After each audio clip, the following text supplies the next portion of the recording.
One of the big Republican efforts this legislative session is judiciary reform. On Wednesday, a Republican-backed bill faced a key vote. Supporters said that it would add transparency to the system, while opponents say it injects partisan politics into it. In the Senate, lawmakers debated Senate Bill 42 from Republican Daniel Emmerich of Great Falls, which would fundamentally change judge and justice elections in the state, making them partisan, meaning the top two candidates from each party would advance to the general election. This bill provides for transparency in judicial elections. Opponents of this bill would have you believe that judges are incapable of rendering impartial decisions if they are allowed to exercise their free speech rights. This is a fallacy. Every judge understands they have a responsibility to faithfully adjudicate the law.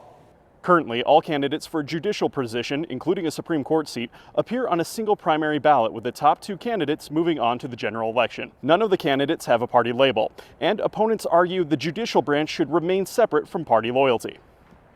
I hear the position of the sponsor on this, right? And that position is transparency. But what I'll tell you is underneath it is politics, right? That's what's happening. If you've got Supreme Court, District Court, and Justices of the Peace who are now required, right? They have no option. They are required to list a partisan party. That's going to impact the impartiality of our courts.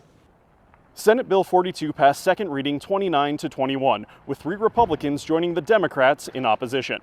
In the House, lawmakers were scheduled to hear a Republican-backed bill that would not change the current primary system, but would allow judges to indicate a party preference in nonpartisan elections. That bill was not heard due to time and is expected to be heard later this week. In Helena, John Riley, MTN News.